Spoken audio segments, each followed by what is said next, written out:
In the courtroom, everyone froze when the twins uttered 4 words that shocked everyone.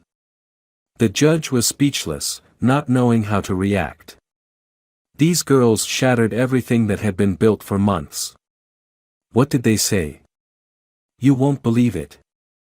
Let us know in the comments where you're watching from, and don't forget to subscribe to the channel. The courtroom was suffocatingly quiet. It wasn't just the lack of noise, but the weight of the moment that hung in the air, pressing down on every person present. The walls seemed to absorb the tension, the low hum of murmurs now replaced by a stillness so profound that even the smallest sound seemed amplified. The prosecution sat to one side, their faces stern, eyes focused on the 2 young girls sitting at the witness stand. On the other side, the defense appeared equally composed, but their eyes betrayed a flicker of uncertainty.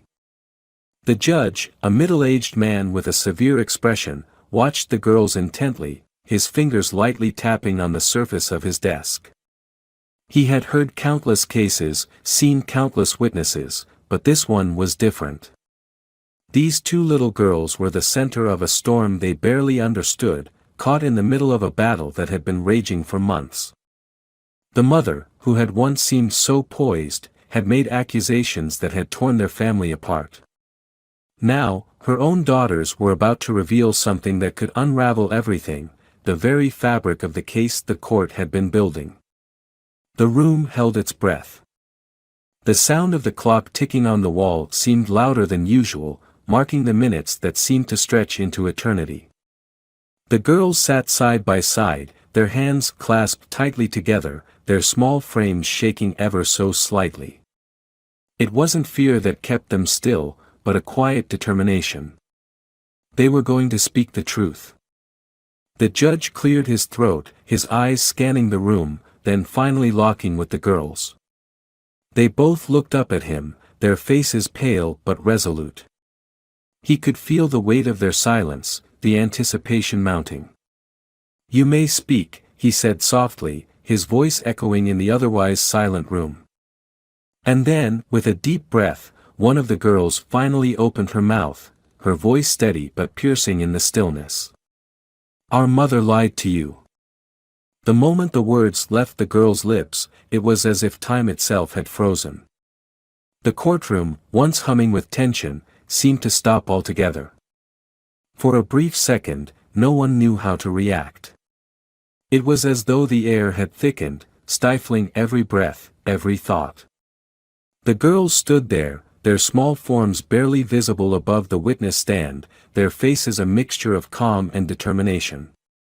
Their eyes, however, held an undeniable fire, a glimmer of something that had been buried for too long.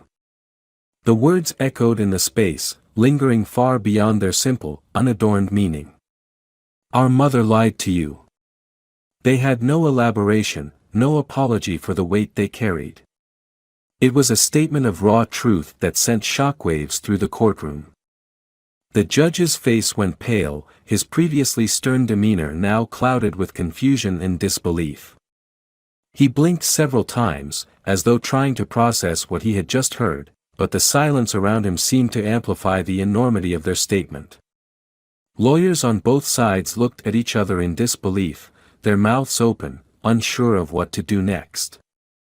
The prosecution, who had been building their case around the mother's testimony, now found themselves at a loss. The defense team, equally stunned, exchanged hurried glances, trying to grasp the implications of the sudden turn of events. Even the spectators in the gallery leaned forward, sensing the shift in the narrative, a shift they could not have anticipated. The girls stood still, their hands gripping the edges of the stand, their small bodies trembling with an energy that had nothing to do with fear. They weren't afraid. They were finally speaking the truth that had been locked away inside them for far too long. And that truth had just shattered the very foundation of the case against their father. The room was silent, but the tension, once thick, now felt like a pressure about to burst. Everyone waited for someone to speak, to break the silence, but no one dared. The truth was out in the open, and it had left everyone reeling. The judge, a middle-aged man with sharp features and an air of authority, sat frozen in his chair. His light skin, usually flushed with a sense of composure, had turned pale, as if the weight of the girl's words had physically drained him. His eyes darted back and forth between the two girls standing in front of him, their innocent faces betraying the gravity of what they had just revealed. His lips moved slightly, as though he was trying to formulate a response, but no sound came out. It was as if the words had paralyzed him. For a long moment, he simply stared at them, his brow furrowing in disbelief. The courtroom, which had been suffused with an air of anticipation moments before, now hummed with an uncomfortable silence. The judge, who had been in charge of this case for months, who had listened to countless testimonies, was now caught in an impossible situation. How could he possibly reconcile the testimony of these young girls with everything he had heard until now? His mind raced, struggling to process the reality that had just unfolded in front of him. The prosecution, who had built their case meticulously around the mother's statements, had no counter to what had been said. The foundation of their argument, which they had carefully constructed, had just been obliterated in a single moment. The mother, once their star witness, was now cast in a completely different light. Could she have really lied? Had everything she said been false? The judge shifted uncomfortably in his seat, his hands gripping the arms of his chair. He had seen many cases in his career, some with shocking turns, but nothing quite like this. His role as the impartial adjudicator seemed almost irrelevant now. How could he possibly proceed with the trial when everything he thought he knew had just been torn apart? The silence in the room grew heavier, almost suffocating. Everyone, from the defense attorneys to the onlookers, waited for the judge to speak, to break the tension that hung in the air. But he remained still, unable to find the words. His mind struggled to catch up with the storm that had just been unleashed in his courtroom. In that moment, the judge, so accustomed to maintaining control, was no longer in charge. The truth, simple and shocking, had overtaken him. As the courtroom remained eerily silent, the truth behind the girl's words began to surface, unraveling a story that no one had expected. The defense attorney, sensing an opportunity, quickly asked the girls to explain further. They hesitated for a moment, exchanging a brief glance, as if bracing themselves for the weight of the truth they were about to expose. Then, in unison, they began to tell their story. Their father, they explained, was a kind and loving man who had always cared for them. He had worked tirelessly to provide for their family, always putting their needs above his own. The girls described their childhood with him as warm and full of love, a stark contrast to the cold and controlling nature of their mother. For years, their father had been the emotional anchor of their lives, a man who had been there for every milestone, every celebration, every hardship. But everything changed when their mother, once a model of virtue in the eyes of everyone around her, began to show a different side. The girls recalled how their mother, who had once been gentle and nurturing, had started to grow distant and cold. There were whispered arguments, late-night phone calls, and mysterious meetings that none of them fully understood. Over time, their mother had begun to treat their father with disdain, accusing him of things he never did, belittling him in front of the children, and eventually leaving him. The girls were heartbroken when their mother filed for divorce, but it wasn't just the end of their parents' marriage that troubled them, it was what came after. Their mother, determined to take everything from their father, made false accusations that painted him as an unfit parent. She claimed he had been abusive, neglectful, and irresponsible, despite the fact that all of their memories with him were filled with love and care. The lies she told were enough to persuade the court that he was no longer fit to have custody of them. The girls, however, knew the truth. They knew that their father was no monster. He was a victim of a woman who had been blinded by greed and resentment. When they realized what their mother was doing, they tried to speak out, but their voices were ignored, until now. Their decision to speak up in court was not just a desperate attempt to clear their father's name, but a plea for justice. They knew that their words could change everything, but they also understood the consequences.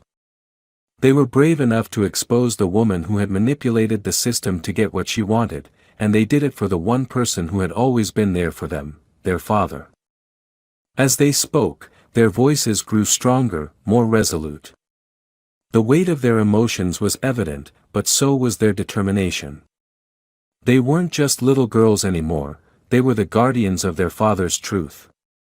Their words rang out with the force of everything they had witnessed, everything they had endured in silence.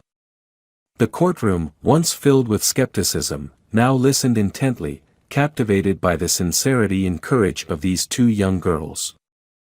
The mother's lies, carefully crafted over time, were beginning to unravel before everyone's eyes. The girls' testimony was powerful, not just because of the content of their words, but because of the love and loyalty they had for their father. In that moment, they were no longer just children caught in a family dispute, they were fierce defenders of the truth, unwilling to let their father's life be torn apart by lies. Life with their mother was far from the ideal that anyone could imagine. Despite the outward appearance of a perfect family, social media photos of smiles and happy moments, the reality behind the closed doors of their home was suffocating. The girls had always been taught to show respect, to maintain appearances, and to never question their mother, who had always prided herself on her perfection. But as time wore on, the walls of their home became a cage, and the love they once had for their mother began to fade, replaced by confusion and fear. Their mother was distant, emotionally cold, and often absent even when she was physically present. She would spend long hours in her study, talking on the phone or working on her computer, her stern face barely lifting when the girls entered the room. When she did interact with them, it was rarely with affection. She was quick to reprimand them for the smallest mistake, but never offered praise when they succeeded. The warmth of a mother's embrace was something they had only dreamed of, and even that seemed like a far-off memory. The girls would often stay in their room, reading, drawing, or doing anything to avoid the tension that hung thick in the air. Even simple acts, like preparing dinner, were done with mechanical precision, with no shared laughter or conversation to lighten the atmosphere. At the dinner table, their mother would sit in silence, her eyes fixed on her plate, her thoughts a mystery to the girls. On the rare occasion when she did speak, her words were sharp and laced with criticism. Every small failure was met with condescension, and every success was ignored. Their mother never showed any interest in the things they loved. Their school performances, their artwork, their achievements, they were all met with indifference. But the most damaging of all was her attitude towards their emotions. Whenever the girls showed signs of vulnerability or sadness, she would brush them off, calling them weak and too emotional. "Get over it," she would snap. "Life isn't about feelings, it's about strength." As the girls grew older, the emotional abuse became harder to bear. They began to internalize the cruelty, questioning their worth and their place in the world. Were they simply failures in their mother's eyes, destined to be ignored or punished for their imperfections? The love they had once felt for their mother, the woman who had once been a figure of safety and protection, had turned to fear and resentment. They couldn't escape the feeling of walking on eggshells in their own home, where every word and every action seemed to carry the weight of their mother's unspoken expectations. The isolation was stifling. There were no family vacations, no movie nights, no simple moments of joy. The girls had stopped trying to reach out to their mother long ago, knowing that any attempt would be met with rejection.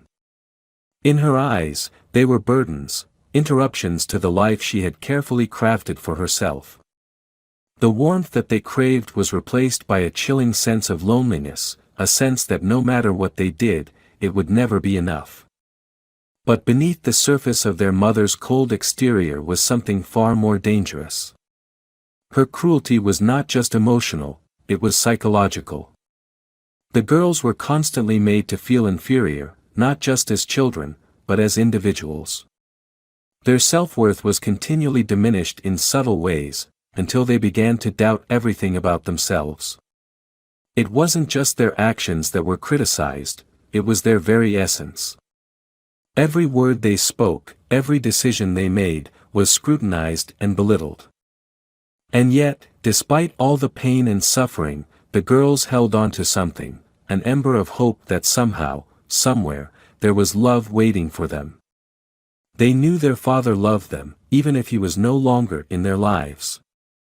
They carried that love with them, even in the darkest moments. It was the only thing that kept them going, the only thing that gave them the strength to endure the suffocating environment their mother had created. In the quiet of their rooms, away from their mother's cold gaze, the girls would confide in each other. They would whisper about the things they wished for, simple things, like a warm hug or a kind word. They dreamed of a life where love wasn't something to be earned, but something freely given. But as much as they longed for these simple comforts, they knew deep down that the mother they had once admired would never give them the love they needed. And that was the most heartbreaking truth of all. For as long as they could remember, their father had been the one steady source of warmth in their lives, the only person who truly seemed to care for them. He wasn't perfect, but to the girls, he was everything. His love was unconditional, and his actions spoke louder than any words ever could. He wasn't just a father by title, he was their protector, their confidant, the one who showed them what it meant to be truly cared for. Their father had always been present in their lives, even though he wasn't living with them full-time. When they were young, weekends with him were like a breath of fresh air, a stark contrast to the coldness and isolation they experienced with their mother. He took them to the park, listened to their endless chatter, and made them feel like they mattered. He taught them how to ride bikes, how to read, how to face the world with courage. He made them feel like they were the most important people in the world. Even when their mother had her ways of cutting him out of their lives, their father never gave up. He still called to check on them, made sure they were okay, and never once made them feel abandoned. There was a constant, unwavering presence in their lives that gave them the strength to endure the cruelty they faced at home. They knew that, no matter what happened, their father would never stop loving them. As they grew older, the girls began to see the stark contrast between the two parental figures. Their mother, who was cold and manipulative, always made them feel small, as though their needs and emotions were nothing more than an inconvenience to her. But their father, despite the challenges life threw at him, was different. He never raised his voice, never belittled them, never made them feel unworthy. With him, they were always enough. It wasn't just the love he gave them, it was the way he made them feel seen, valued, and important. But things started to change when their mother decided to fight for custody of them. She made accusations about their father, painting him as an unfit parent, someone who didn't deserve to have them in his life. The girls were horrified. They knew their mother had always resented their father, but to see her take this drastic step, this attempt to tear them away from the one person who had always cared for them, was too much to bear.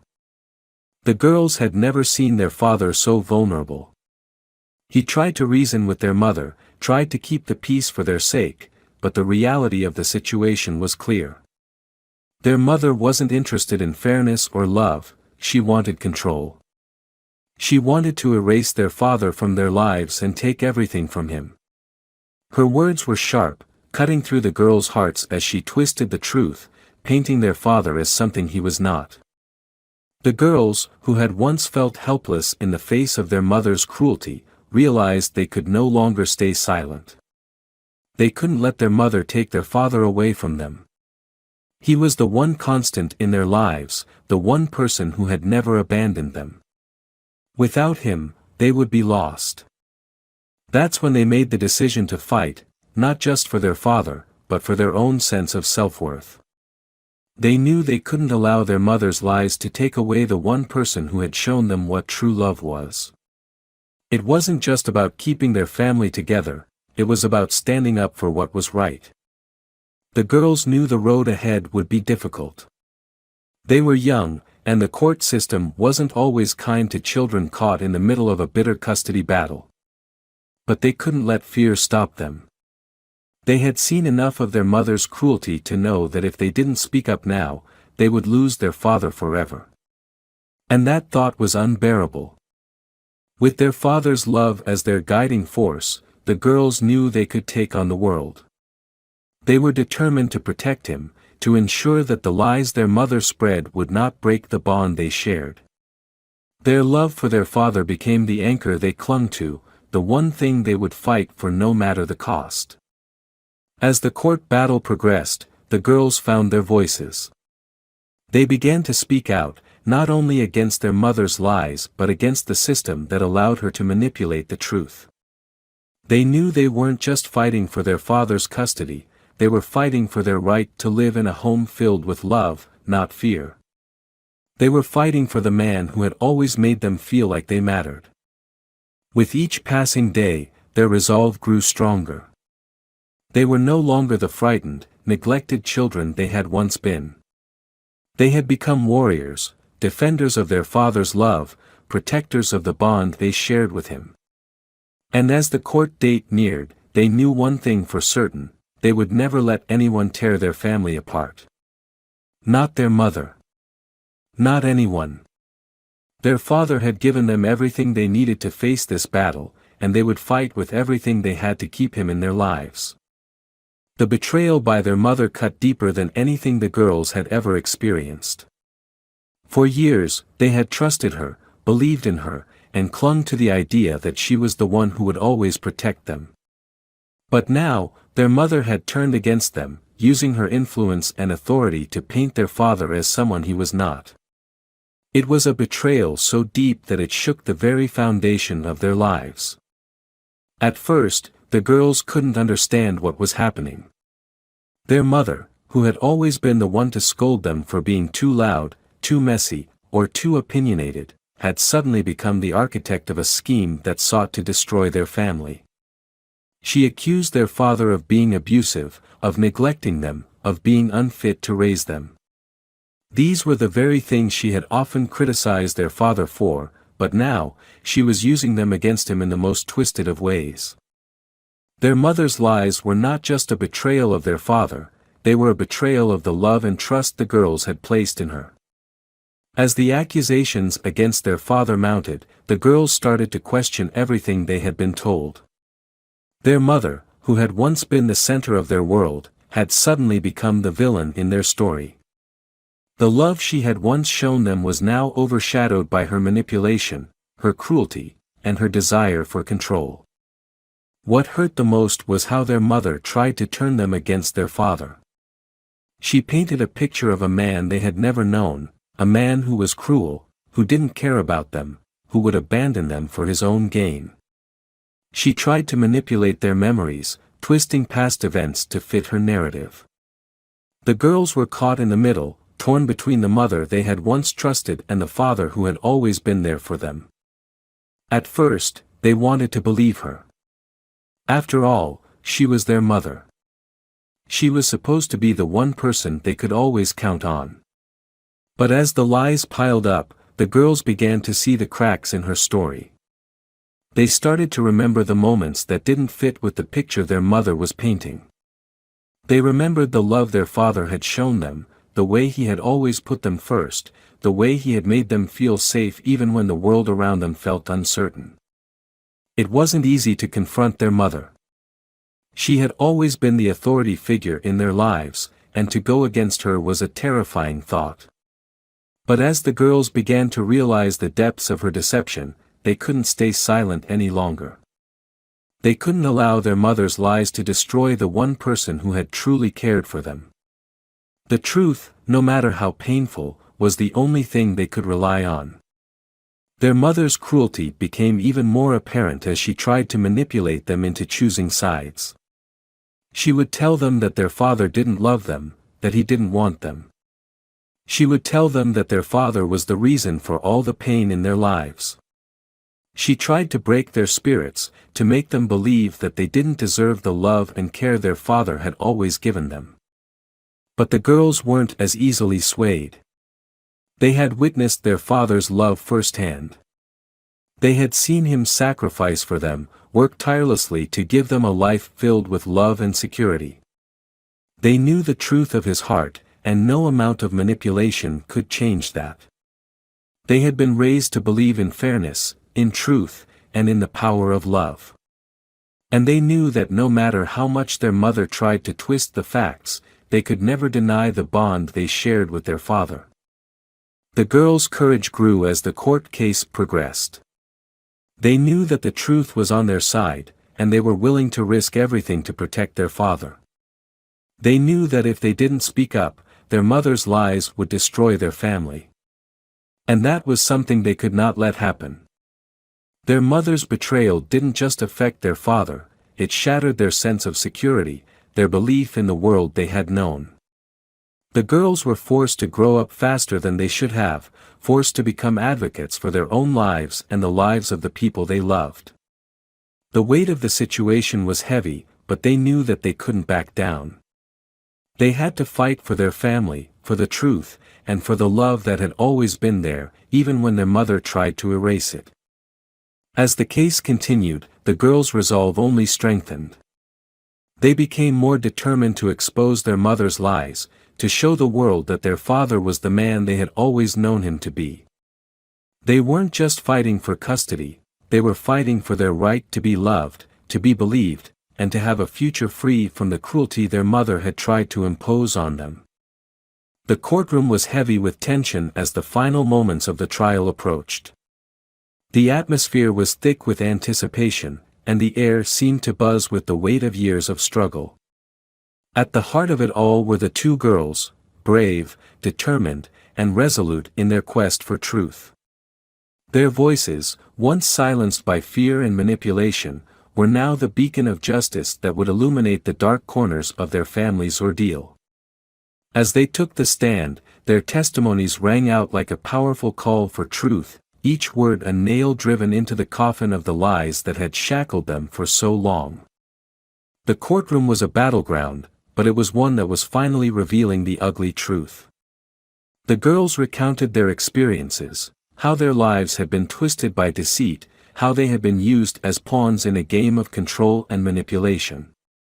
Their words were raw, yet unwavering, each sentence an unyielding declaration that justice was not just a concept, it was a necessity, a right that had been long denied. The defense team, once confident in their falsehoods, now found themselves on the back foot.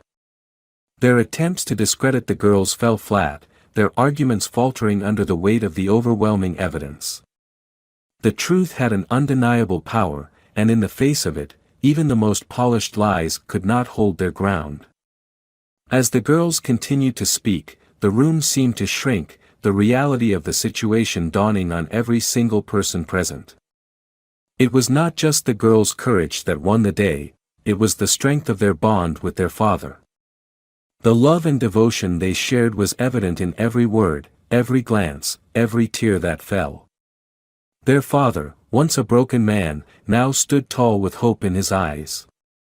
The lies that had sought to separate him from his daughters were now unraveling, thread by thread.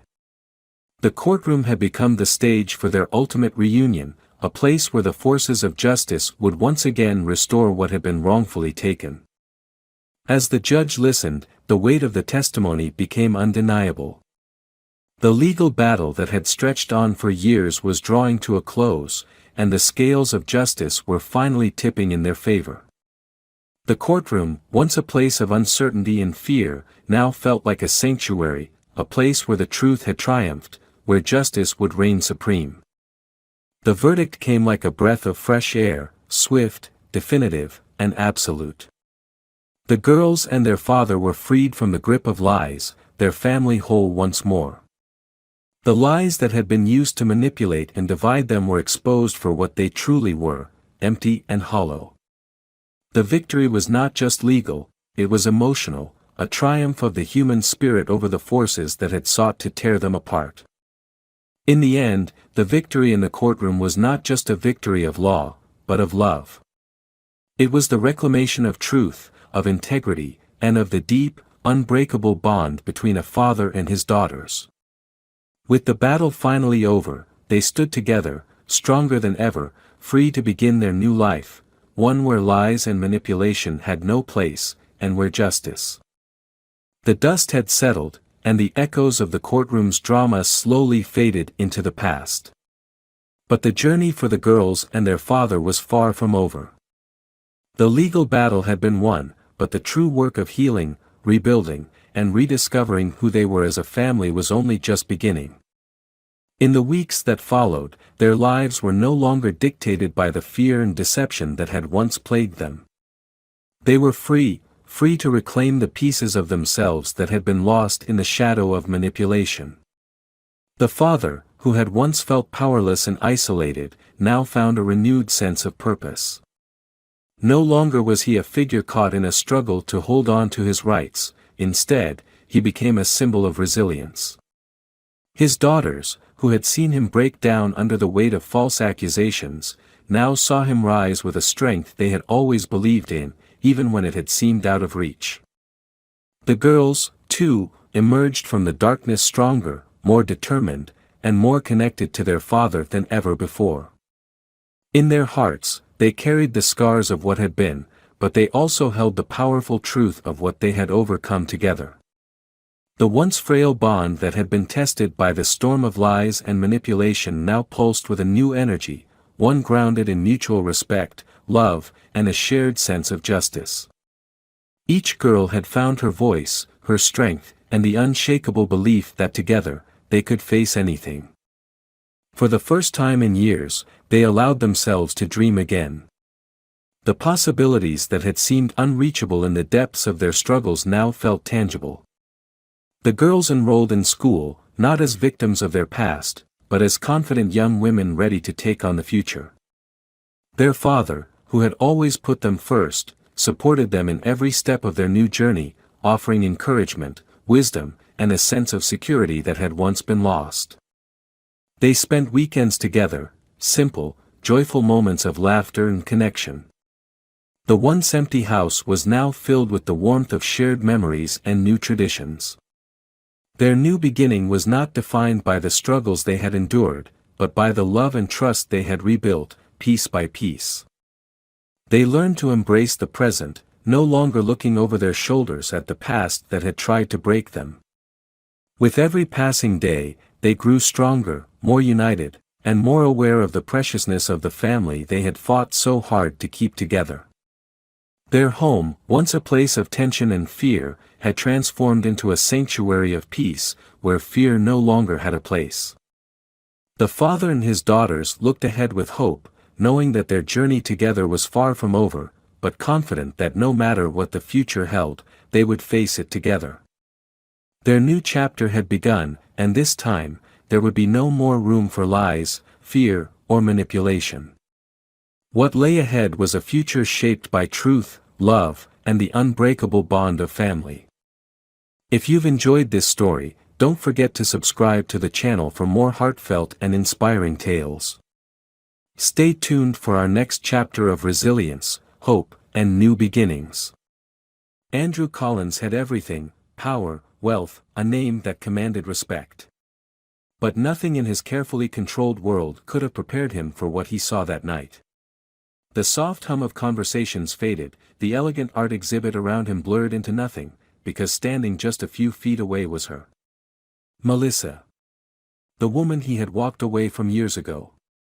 But it wasn't just her presence that sent a shock through his system. In her arms, clutching a small stuffed rabbit, was a little girl with dark curls and piercing blue eyes, his eyes. Andrew Collins stepped into the grand exhibition hall, his polished shoes clicking softly against the marble floor.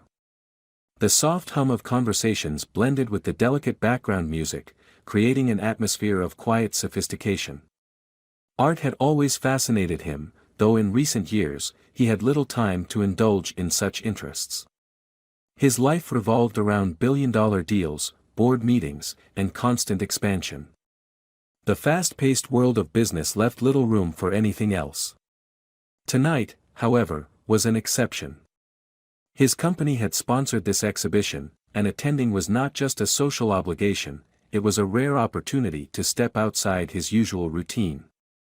He moved through the gallery, hands in his pockets, his gaze drifting from one painting to the next. The vibrant strokes of color, the play of light and shadow, everything here was a world away from spreadsheets and contracts. He had almost begun to relax when something, or rather someone, caught his attention. A woman stood across the room, her back to him. Dark brown hair cascaded down her shoulders, her posture straight yet relaxed. There was something achingly familiar about her, something that tugged at memories he had buried deep. His heart gave a sudden, uneven beat as realization struck. Melissa. He hadn't seen her in 5 years. Not since the night they had argued, not since they had walked away from each other, choosing different paths. He had assumed she moved on, just as he had tried to.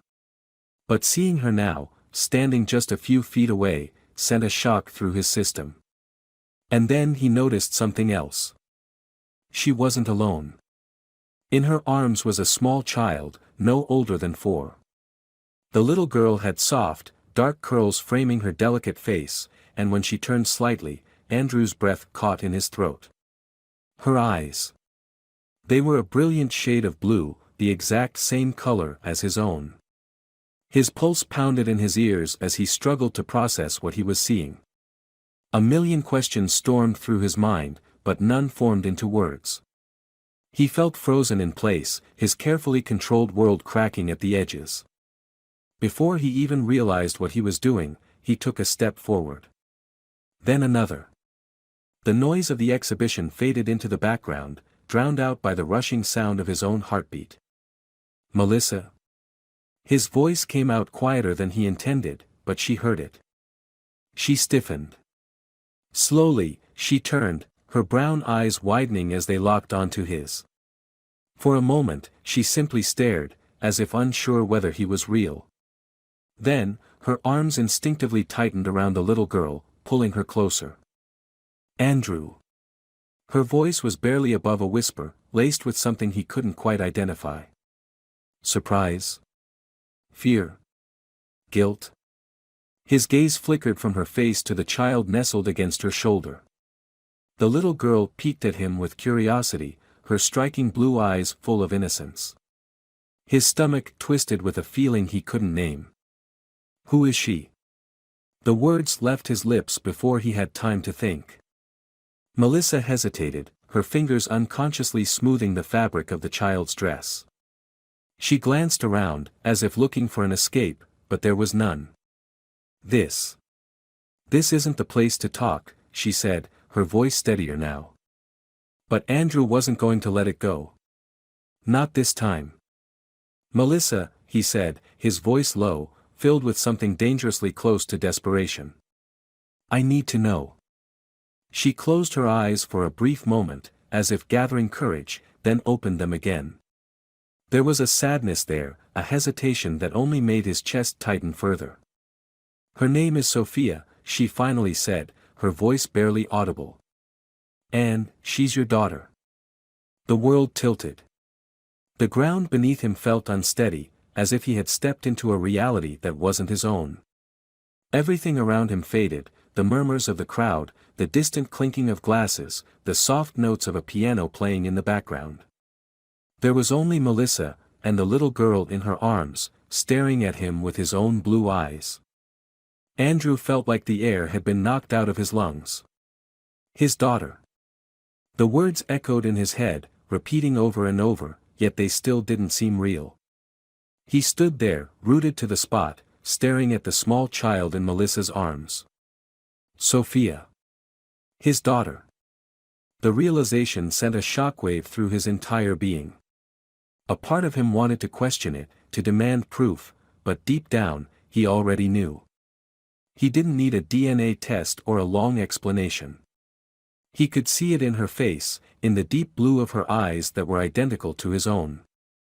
Melissa shifted uncomfortably under his intense gaze, tightening her hold on Sophia as if she were afraid he might try to take her away that very moment. She looked like she wanted to say something, but her lips remained pressed together, as if she was bracing for whatever came next. Andrew struggled to find his voice, but when he finally spoke, his words came out more broken than he intended. "Why didn't you tell me?" His voice was hoarse, filled with something between disbelief and quiet anger. He wasn't shouting, but the intensity in his tone made Melissa flinch slightly. She let out a shaky breath, her fingers gently stroking Sophia's curls, a movement that seemed almost subconscious. "Because you left, Andrew," she said, and there was no malice in her voice, only a quiet pain that cut deeper than anger ever could. "You chose your career. You chose your company. I tried to hold on, but you kept slipping further away, until one day, I realized I was holding on to nothing." Her words stung, because they weren't untrue. He had been the one to push their relationship to its breaking point. He had told himself he was doing it for them, for a future he wanted to build, but in reality, he had been chasing something he could never quite catch. He had convinced himself that love could wait, that there would always be time to fix things later. But later had never come. Instead, he had lost her, and now he was standing in front of a child he had never known existed. His eyes flickered to Sophia again. She was still watching him, clutching a small stuffed bunny in her tiny hands. She didn't look afraid of him, just curious, as if she was trying to understand who this strange man was and why he was staring at her like she was the most important thing in the world. His chest tightened with a mixture of emotions he couldn't quite untangle. He had missed everything, her first words, her first steps, her laughter, the way she probably curled up in bed when she was scared. He had missed 4 years of her life, and the weight of that loss pressed down on him like an unbearable burden. "You should have told me," he said, his voice quieter now, but no less intense. "You should have given me a choice." Melissa's eyes flashed with something unreadable. "A choice?" she repeated, almost to herself, before looking directly at him. "Do you honestly think you would have made a different one back then? Do you think you would have dropped everything and come back for us?" The question hit him harder than he expected. He wanted to say yes. He wanted to swear that he would have done whatever it took to be there, to be the father Sophia deserved. But could he really say that with certainty? The Andrew from 5 years ago had been reckless, obsessed with success, blind to everything but his own ambition. He had believed he was doing the right thing, that the sacrifices he made were necessary, even when those sacrifices had included Melissa. Could he truly say that he wouldn't have treated Sophia the same way? His silence must have given her the answer she already knew, because she let out a soft sigh and shook her head. "I didn't keep her from you to punish you," she said after a long pause. "I was scared. I didn't know how to reach you anymore. And I wasn't going to beg you to love a child you never knew existed." Her words cut through him like a blade. She had thought he wouldn't want their daughter. She had thought he would see Sophia as an inconvenience, as something that didn't fit into the life he had chosen for himself. And maybe, once upon a time, she would have been right. The thought made his stomach churn with guilt. He had never imagined himself as a father, never pictured what it would mean to have a child who looked at him with trust and expectation. But standing here now, looking into Sophia's innocent blue eyes, he knew one thing with absolute certainty: he wanted her in his life. He took a deep breath, trying to steady himself. "I can't change the past," he said, his voice rough but firm. "But I can change the future. I want to be in her life, Melissa. I don't know how, but I will find a way. I won't walk away from her." Melissa studied him carefully, as if searching for any sign of hesitation or empty promises. She had been hurt before, and he could tell she wasn't going to let him back in easily. She wasn't just protecting herself, she was protecting their daughter. And she had every right to. "You say that now," she said slowly, "but what happens when your company needs you? When another deal, another project, another expansion pulls you away? Will you still choose to be here, or will you make the same decision you did before? Andrew clenched his jaw, knowing she had every reason to doubt him. But this wasn't 5 years ago. He wasn't the same man who had put everything else above the people who mattered most.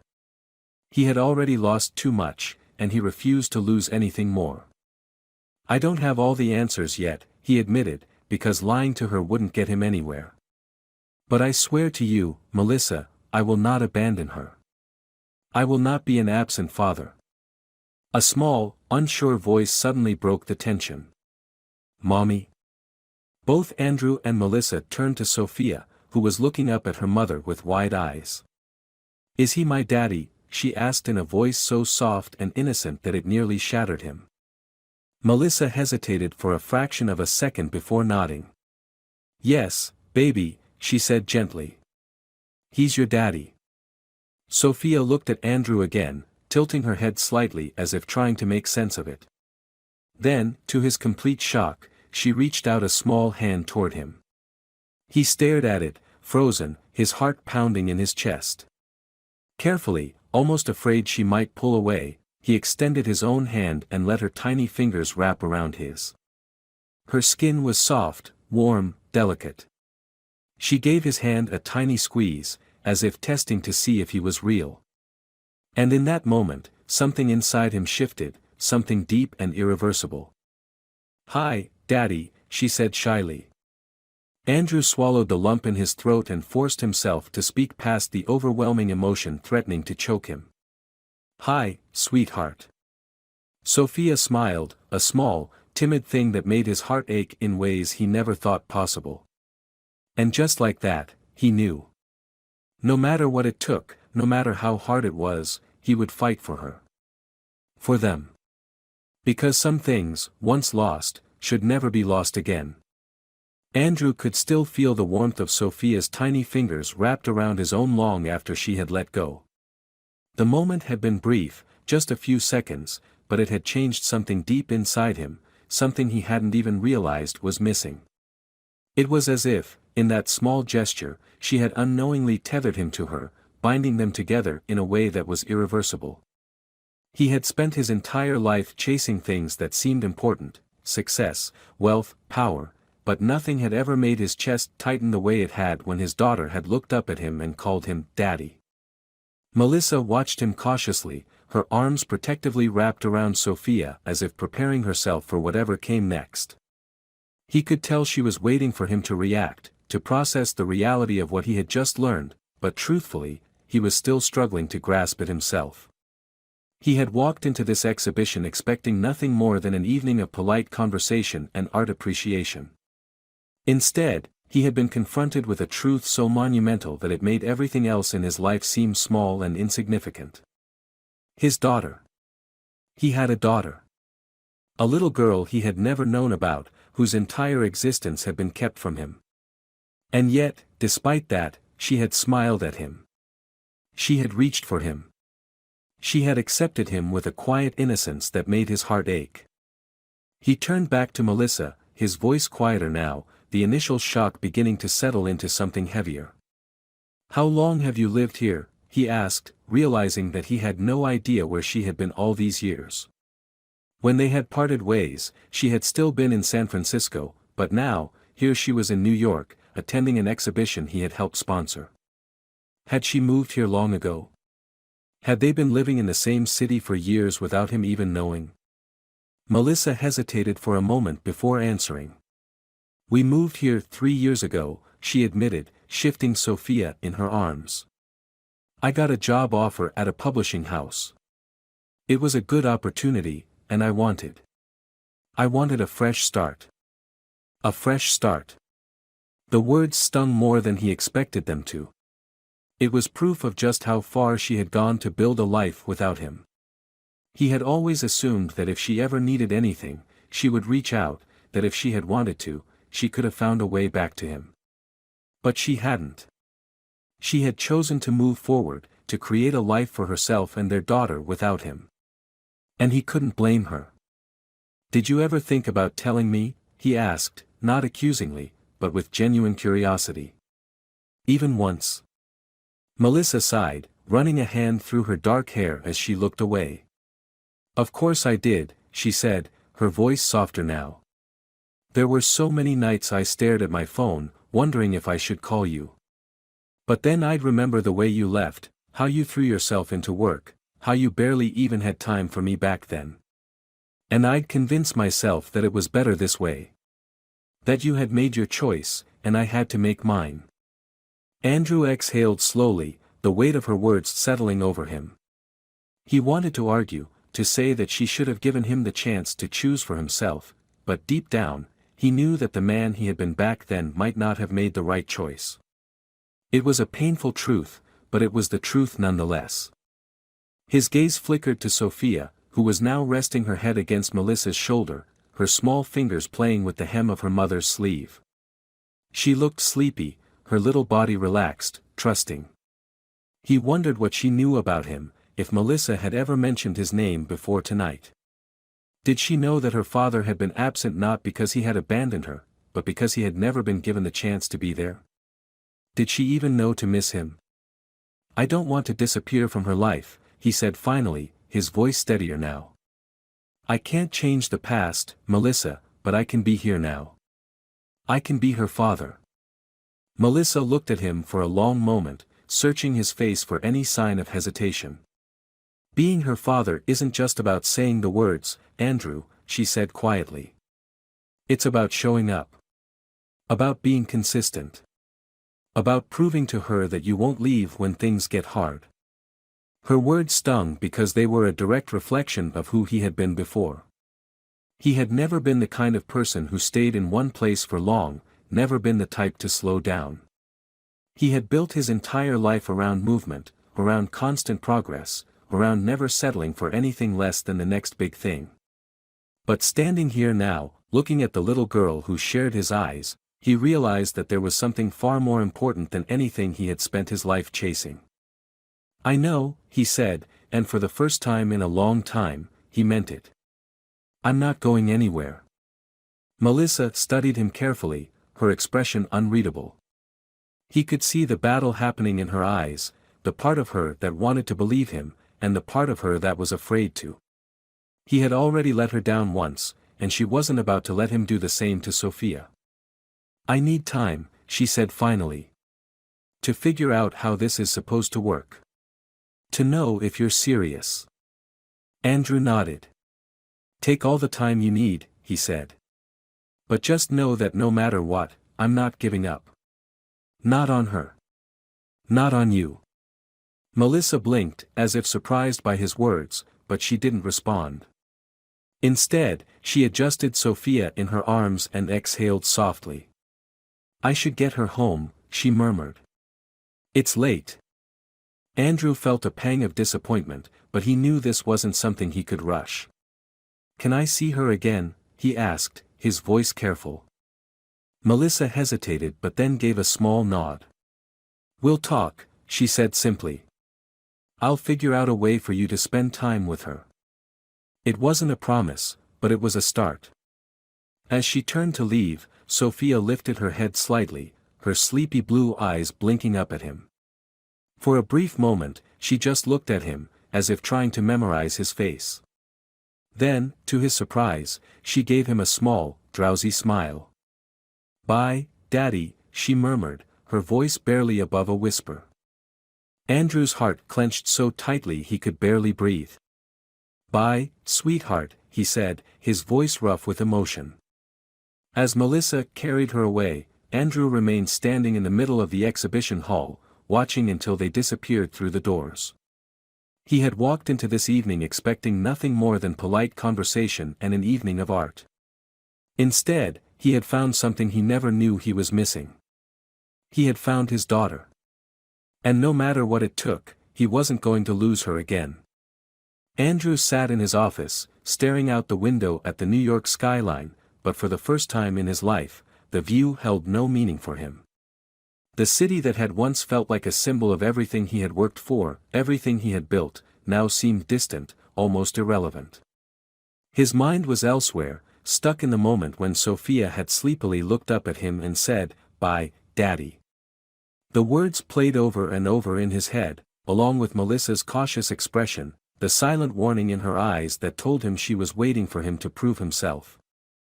For years, he had thought he had everything he needed. He had power, wealth, and a company that bore his name. But now, sitting here in a leather chair that had once felt like a throne, all he could think about was how much he had missed. He had a daughter, a little girl who had lived 4 entire years without knowing him, and the weight of that realization settled heavily on his chest. There was no changing the past, no undoing the years he had lost, but there was still time to change what came next. His fingers tapped restlessly against the desk as he glanced at his phone, willing it to ring. Melissa had said they would talk, but she hadn't given him a timeline, and the waiting was unbearable.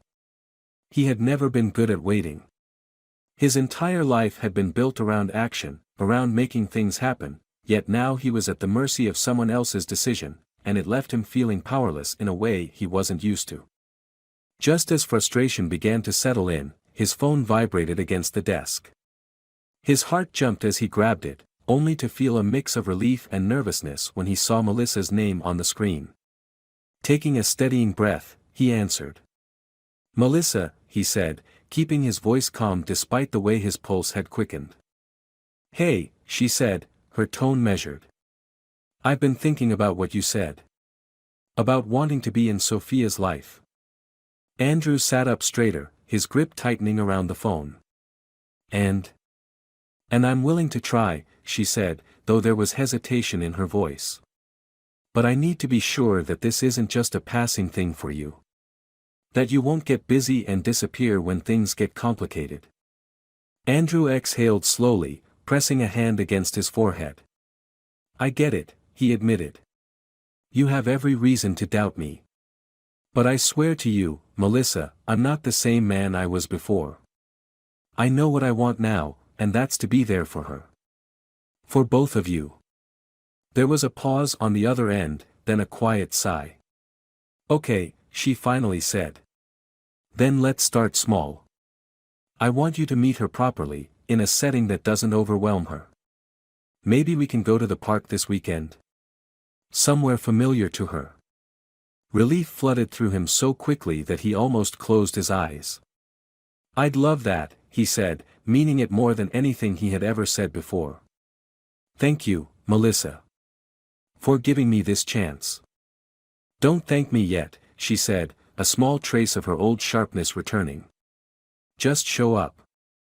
The call ended, leaving Andrew staring at his phone, his mind already racing with thoughts of how he was going to make this right. The weekend couldn't come soon enough. When Saturday finally arrived, Andrew found himself standing at the entrance of a quiet park, gripping a cup of coffee in one hand while the other nervously tapped against his leg. He had spent the entire morning trying to figure out what to wear, what to say, how to act. He had given boardroom presentations in front of hundreds of people without breaking a sweat, but now, as he waited to see his daughter, he felt a nervousness unlike anything he had ever experienced before. Then, he saw them.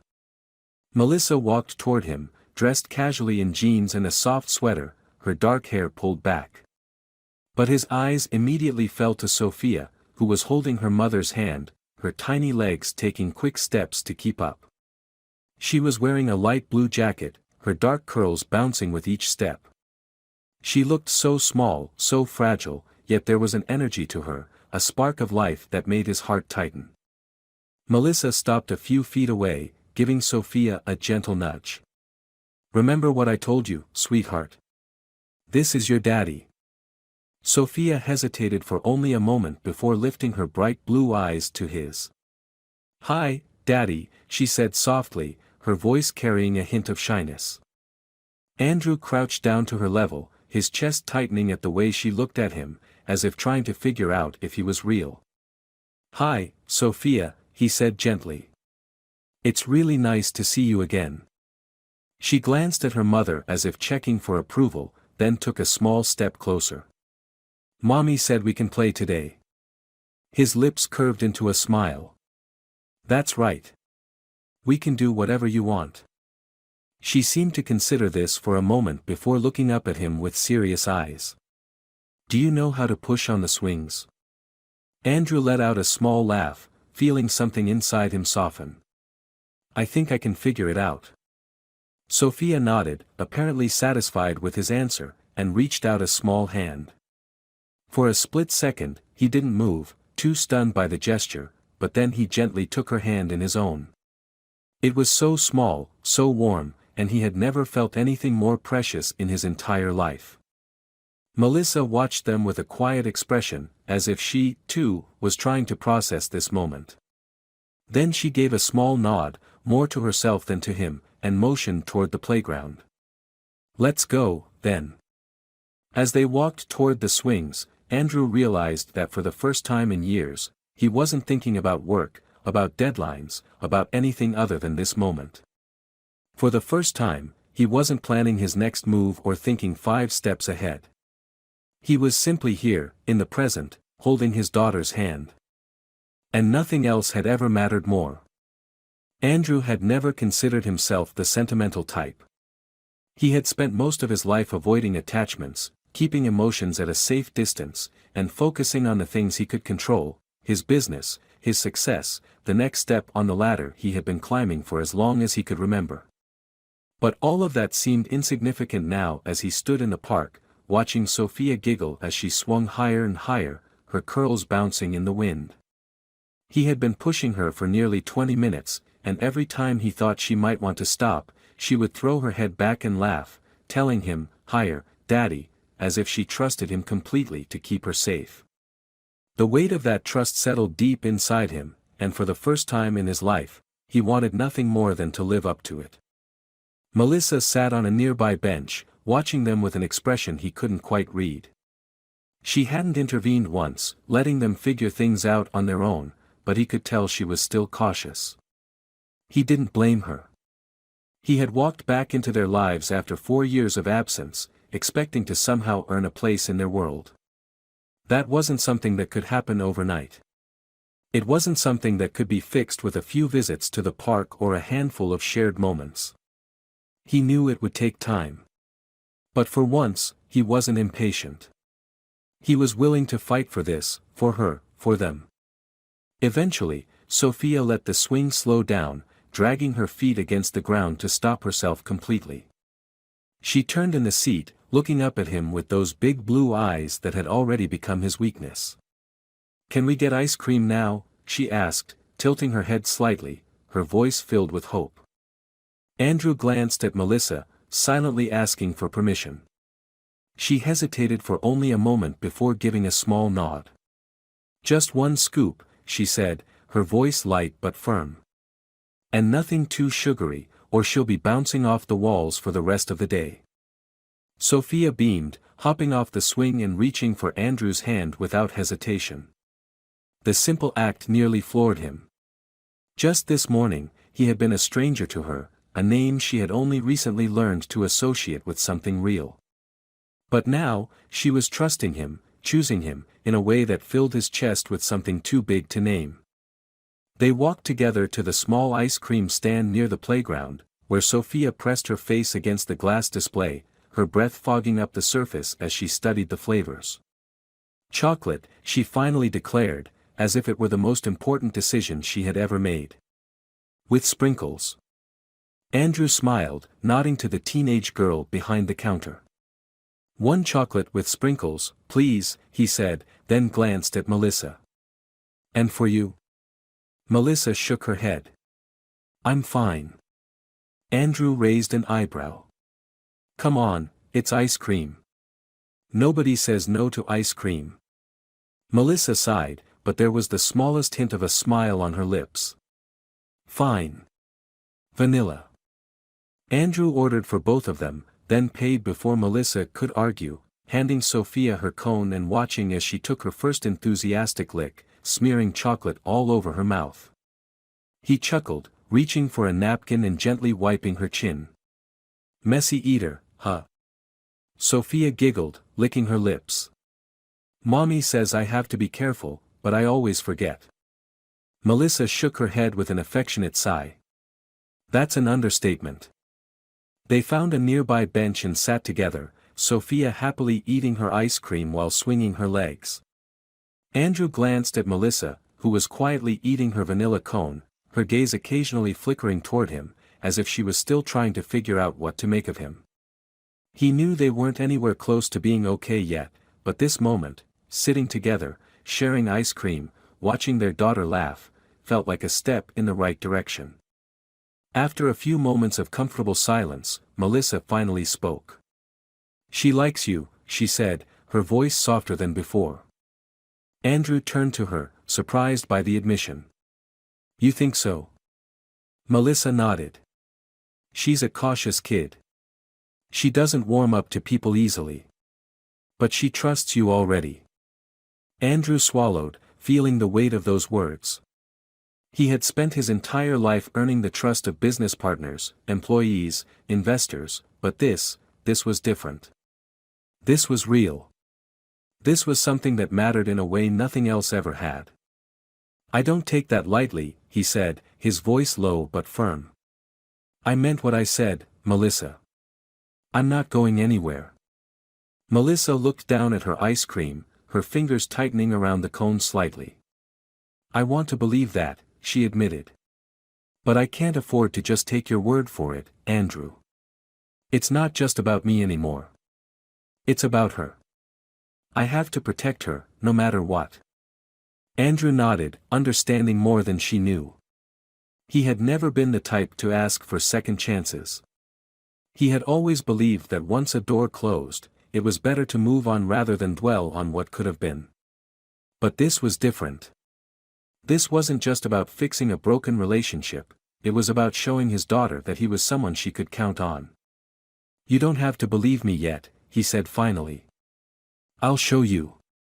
Melissa met his gaze, searching his face for any sign of insincerity, but she must have found none because after a long moment, she nodded. "Okay," she said quietly. "We'll take it one step at a time." It wasn't everything, but it was something. Sophia suddenly interrupted their conversation, holding up her now empty cone with a triumphant grin. "All done." Andrew chuckled. "That was fast." She nodded enthusiastically. "Mommy says I eat too fast, but I don't like when it melts." Melissa rolled her eyes playfully. "And yet, somehow, you always end up covered in it anyway." Sophia giggled, and without thinking, she reached up and took Andrew's hand again, swinging it slightly as she looked up at him with a smile. "Can we come back here again?" Andrew felt his throat tighten, but he forced himself to keep his voice steady. "Of course, sweetheart," he said. "Whenever you want." She grinned, clearly satisfied, before letting go of his hand and running toward a nearby tree to chase a squirrel that had caught her attention. Melissa stood, brushing a stray hair behind her ear. "We should probably get going soon." Andrew nodded, not wanting the moment to end but knowing he couldn't push too hard. "Can I call you later?" Melissa hesitated, then gave him a small, cautious smile. "Yeah. You can call." It wasn't much. But it was a start. As he watched her walk away with Sophia's small hand in hers, Andrew felt something shift inside him. For the first time in a long time, he wasn't thinking about work, about deals, about the next big thing. He was thinking about bedtime stories, about little hands covered in melted ice cream, about the sound of his daughter's laughter echoing through the park. And for the first time in his life, he knew exactly what he wanted. Andrew spent the following week trying to focus on work, but his mind refused to cooperate. The contracts, the emails, the endless meetings that once defined his days all felt like background noise now. His thoughts were consumed by Sophia, by the way her small fingers had wrapped around his hand so trustingly, by the way she had laughed on the swings, by the cautious but hopeful look in Melissa's eyes when she had told him they would take things one step at a time. He had spent years believing he had built a life that meant something, that success was measured in numbers and deals, but now, sitting in his office with an untouched cup of coffee going cold on his desk, he realized that nothing he had accomplished meant anything compared to the moment his daughter had looked up at him and called him Daddy. For the first time in as long as he could remember, he left work early. His assistant had looked at him in surprise when he grabbed his coat and muttered something about having somewhere more important to be, but he didn't bother explaining. He wasn't used to this, putting something other than his business first, but it felt right in a way he hadn't expected. He had promised Melissa that he would prove himself, and he intended to keep that promise. When he arrived at their apartment building, he hesitated outside the door for a moment, taking a deep breath before finally knocking. He wasn't nervous about seeing Sophia again. If anything, the thought filled him with warmth, but he knew that Melissa was still watching him, still waiting to see if he would follow through. A few seconds later, the door opened, and there she was, standing in the doorway with a look of surprise on her face. She hadn't been expecting him. "Andrew?" she asked, glancing at the time on her phone as if making sure she hadn't somehow lost track of the day. "What are you doing here?" He shifted slightly, suddenly aware that he should have called first, but he hadn't wanted to give her time to find a reason to say no. "I just wanted to see Sophia," he admitted. "If that's okay." Melissa hesitated, studying him carefully, but before she could answer, a small voice came from behind her. "Daddy?" Sophia peeked around her mother's leg, her bright blue eyes lighting up when she saw him. Without waiting for permission, she ran straight toward him, throwing her tiny arms around his leg in a way that made his throat tighten. He crouched down, placing his hands gently on her shoulders. "Hey, sweetheart," he said, his voice softer than he had ever heard it. "I missed you." Sophia grinned. "Mommy and I were making cookies," she announced proudly. "But I ate too much dough, and Mommy said it would make my stomach hurt." Andrew laughed, glancing up at Melissa, who sighed. "I tried to stop her, but she has no self-control when it comes to sugar." Sophia giggled and grabbed his hand. "Come see. We still have some left." Melissa hesitated for only a second before stepping aside, allowing him to follow Sophia into the kitchen. The counter was a mess, flour dusted across the surface, chocolate chips scattered around, and a tray of slightly misshapen but clearly homemade cookies cooling near the stove. The sight of it, of this warm and simple scene, made something unfamiliar settle in his chest. "Did you help make these?" he asked, letting Sophia pull him toward the counter. She nodded enthusiastically. "I mixed the chocolate in, but Mommy did the hot part." Andrew picked up a cookie, studying it as if it were the most important thing in the world, before taking a bite. It was too sweet, a little too soft in the center, but it was perfect in a way he couldn't explain. "This is the best cookie I've ever had," he said, meaning every word. Sophia beamed, clearly pleased with herself, and Melissa shook her head, though he could see the smallest hint of amusement in her expression. "You don't have to lie to her, you know." "I'm not," Andrew said simply, meeting her gaze. "I mean it." There was something in the way Melissa looked at him then, something almost unreadable, as if she was starting to believe that maybe, just maybe, he really was serious about this. But she didn't say anything. Instead, she simply turned back to the counter, brushing some flour off her hands. Sophia tugged on his sleeve. "Daddy, can you stay for dinner?" Andrew felt his heart squeeze at the hopeful way she asked, her small fingers gripping his sleeve as if she was afraid he might say no. He glanced at Melissa, silently asking the question. She hesitated, clearly weighing the decision, before finally nodding. "Okay," she said quietly. "You can stay." Sophia clapped her hands excitedly and ran to the table, as if afraid he might change his mind if she didn't get him to sit down fast enough. Andrew followed, feeling an unfamiliar warmth settle in his chest. He had spent years believing that happiness came from achievement, from success, from winning. But now, sitting at this small kitchen table with his daughter beside him and the scent of homemade cookies still lingering in the air, he realized he had been wrong. Happiness was this. It was being here. It was knowing he had another chance. Andrew never thought that sitting at a small kitchen table, eating dinner with a 4-year-old and the woman he once thought he had lost forever, would be the most important moment of his life. But as he watched Sophia chatter excitedly about everything from her favorite cartoons to the butterflies she had seen in the park earlier that day, he felt something shift inside him. This wasn't just a dinner. It was a beginning, a chance to be part of something real, something he had never realized he was missing until now. Melissa had made a simple meal, pasta with homemade sauce and garlic bread, but to Andrew, it might as well have been a feast. Not because of the food itself, but because of what it represented. It was the first time he was sitting at a table with his daughter, the first time he was experiencing something as normal and domestic as a family dinner. For someone who had spent years eating in high-end restaurants or alone in his penthouse while reviewing work emails, this was something entirely new. And yet, it felt more right than anything else ever had. Sophia took a bite of her pasta, then turned to him with a curious expression. "Daddy, do you know how to cook?" Andrew nearly choked on his water, glancing at Melissa, who was hiding a smile behind her napkin. He cleared his throat and set down his fork. "Well, not exactly," he admitted. "I can make toast." Sophia gasped dramatically. "That's it?" Melissa finally let out a quiet laugh, shaking her head. "You've really never cooked anything before?" she asked, raising an eyebrow. Andrew shrugged. "I've always been busy.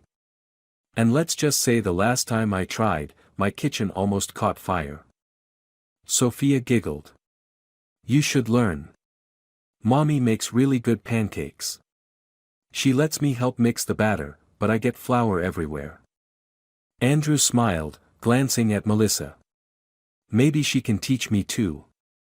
Melissa arched an eyebrow, clearly amused. "I don't know. Teaching a 4-year-old is one thing, but teaching you? That might be a challenge." Andrew smirked. "I'm willing to try." Sophia clapped her hands. "Yes. Then we can all make pancakes together." The ease of the moment caught him off guard. He had expected this dinner to be awkward, filled with unspoken tension and hesitance, but instead, it felt natural. He wasn't just some outsider trying to fit into their world. He was part of it, even if only in the smallest way. After dinner, Sophia excitedly declared that she wanted to show him her favorite bedtime story. She grabbed a book from a small shelf near the couch and ran back to him, holding it up as if it were a treasure. "Mommy reads this to me before bed. It's about a little girl who finds a magic star and makes a wish." Andrew took the book from her hands, studying the worn edges of the pages, the way the corners had been bent from being read over and over. He glanced at Melissa, who gave him a small nod, silently giving him permission to stay a little longer. His chest tightened at the gesture. Sophia grabbed his hand and pulled him toward the couch, settling herself beside him as he opened the book. She leaned against his side, completely comfortable, as if this had always been part of her routine. As if he had always been here. He swallowed the lump in his throat and began to read.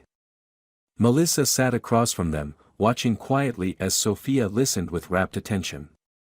Andrew could feel her gaze on him, but he didn't look up. He was too focused on the warmth of his daughter against him, the soft rise and fall of her breathing, the way her fingers absently played with the hem of his sleeve as she listened to his voice. By the time he reached the last page, Sophia's blinks had become slower, her grip on his arm looser. She let out a small yawn and snuggled closer. "That was a good story," she mumbled sleepily. Andrew closed the book, his heart aching in a way he couldn't describe. "It was," he agreed softly. Melissa stood and walked over, gently brushing Sophia's curls back from her face. "Come on, sweetheart," she murmured. "Let's get you to bed." Sophia whined sleepily but let her mother scoop her up. As Melissa carried her down the hall to her bedroom, Andrew stood, rubbing a hand over his face, trying to process everything. He had expected to feel like an outsider tonight, but instead, he had felt something else entirely. He had felt like a father. A few minutes later, Melissa returned, crossing her arms as she leaned against the doorframe. "She was asleep before I even finished tucking her in," she said with a small smile. Andrew nodded, unsure what to say. He wanted to tell her how much this night had meant to him, how much just being here, sitting at that dinner table, reading that story, had changed everything for him. But the words felt too big, too heavy to say out loud just yet. Melissa studied him for a long moment before finally speaking again. "You did good tonight," she said, her voice softer than before. "She's happy. That means something." Andrew met her gaze, his throat tight. "I just want to be there for her," he said. "For both of you." Melissa hesitated, then sighed. "I'm still scared, Andrew," she admitted. "I've had 4 years to figure this out on my own. Letting you in, it's not easy." He nodded, understanding more than she knew. "I don't expect it to be," he said. "I just need you to know that I'm not going anywhere." She exhaled slowly, then gave him a small, almost reluctant smile. "Good." It wasn't everything. But it was enough. As he left that night, stepping into the cool air of the city, he knew one thing for certain. He had spent years thinking he was chasing the right things, that success and ambition were all that mattered. But now, for the first time in his life, he understood what truly did. And he wasn't going to let it slip through his fingers again. Andrew had never been the kind of man who believed in fate. He had always thought that life was about choices, about taking control of your own destiny and shaping it into what you wanted. But as he stood outside Melissa's apartment building, waiting for her to open the door, he couldn't shake the feeling that some things were meant to happen no matter how much time had passed. He had spent years chasing success, thinking that achievement and ambition were what defined him. But now, as he heard the soft sound of footsteps on the other side of the door, he realized that everything he had ever truly needed was standing right in front of him. The door opened, and Melissa appeared, dressed casually in jeans and a sweater, her dark hair pulled back in a loose ponytail. There was a softness in her expression, a quiet hesitation, but also something else, something that told him she was no longer waiting for him to prove himself. He already had. Sophia's voice rang out before he could say anything. "Daddy." He barely had time to brace himself before she threw herself into his arms, her little hands wrapping tightly around his neck. He caught her effortlessly, lifting her up as she giggled against his shoulder. He held her close, letting the warmth of her small body sink into him, and in that moment, he knew there was nowhere else in the world he would rather be. Melissa stepped aside to let him in, and he followed her into the living room, still carrying Sophia, who seemed perfectly content to stay in his arms. "I made something for you," she announced proudly, squirming until he set her down so she could run to a small table covered in markers and construction paper. She grabbed a folded piece of paper and ran back, holding it up to him with an excited grin. Andrew took it carefully, unfolding it to reveal a child's drawing, crayon lines forming 3 figures, a tall man with curly hair, a woman with long brown hair, and a little girl in the middle, holding both their hands. Above them, in wobbly letters, was one word, family. His throat tightened as he stared at it. Of all the things he had accomplished in his life, nothing had ever mattered as much as this simple drawing. He looked at Sophia, who was watching him eagerly, waiting for his reaction. "This is amazing," he said, his voice thick with emotion. "I'm going to keep it forever." Sophia beamed. "I made it because now we're a family again." Andrew felt his chest constrict as he looked over at Melissa. She held his gaze for a long moment before offering him a small, almost shy smile. "She asked me if you were going to stay," she admitted softly. "And I told her I think you finally found what you were looking for." Andrew exhaled slowly, nodding as he crouched down so he was eye level with Sophia. "I did," he said, reaching out to tuck a curl behind her ear. "And I'm never leaving again." Sophia threw her arms around his neck, and he closed his eyes for a brief moment, letting himself feel the weight of this moment. It wasn't just about showing up anymore. It was about staying. About proving, every single day, that he was exactly where he was meant to be. Melissa watched them with something unreadable in her eyes, but when he stood, she didn't look away. There was no longer hesitation in her gaze, only quiet acceptance. He had spent years thinking he had lost her forever, but maybe, just maybe, some things weren't meant to be lost at all. I was thinking, he said carefully, glancing between her and Sophia. Maybe we could do something together this weekend. Just the three of us. Like a real family. Melissa's lips parted slightly, surprise flickering across her face, but then she smiled, a real, genuine smile, the kind he hadn't seen in years. I'd like that, she said softly. Sophia gasped in excitement, clapping her hands. Can we go to the zoo? I want to see the penguins. Andrew chuckled. The zoo it is. Melissa shook her head in amusement, but there was warmth in her expression that told him everything he needed to know.